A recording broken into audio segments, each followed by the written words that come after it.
Hello YouTube. So here's a probability question I have for you.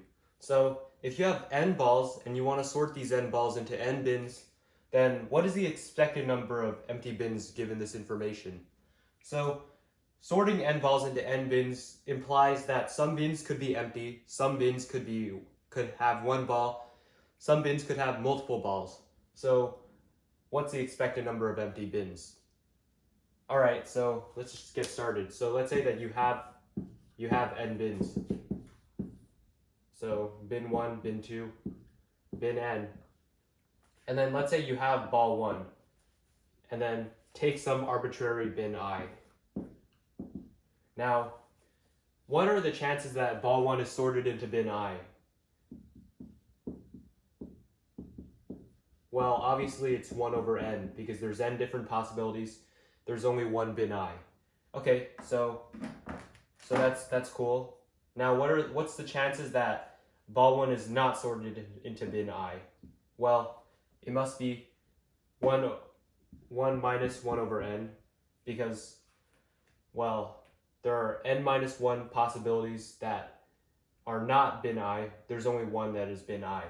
Remember, I is just an arbitrary number from 1 to n, so. Okay, so now what about ball 2? Well, ball 2 is an independent probability, so ball 2 would have the exact same outcome. 1 minus 1 over n.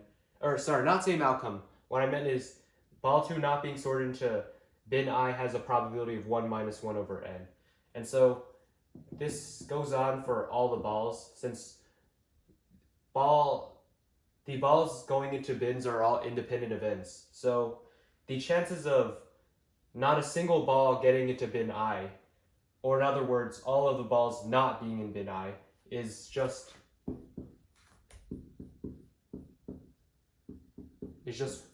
uh,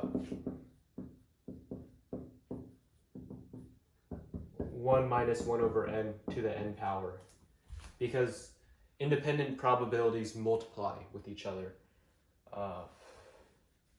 Okay, so now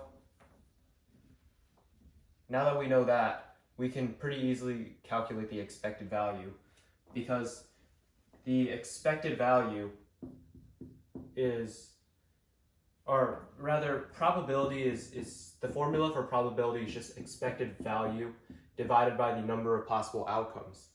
So we know the probability is 1 minus 1 over n to the n power. So our expected value is just n times the probability. Since there's n different bins, we have n different outcomes, so I can just use that variable. So we have n times 1 minus 1 over n to the n.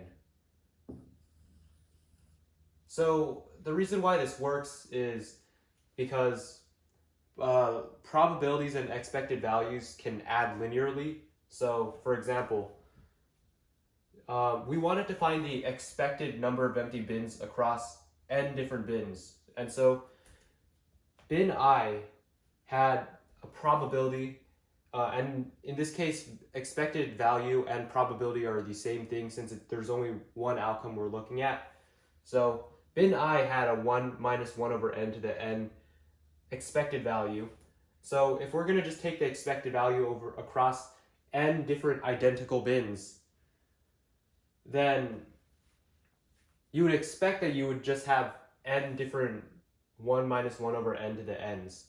And so in that case, you just multiply them together to get what we have here. And so there's one curious fact that I wanted to point out before I end the video. So as n approaches infinity, the proportion of empty bins and total bins actually approaches 1 over e. And so if you take a look at this formula, which is probability that an arbitrary bin is 1 minus 1 over n to the probability an arbitrary bin is empty is 1 minus 1 over n to the n power. So then in other words, to get the proportion of empty to total empty bins, well, you would have the expected value divided by n, which is this value over here. So as you take n approaches infinity, you get 1 over e. So 1 over e proportion of the bins will be empty as you approach infinity. Anyways, I thought that was an interesting fact to point out. Thank you for watching this video.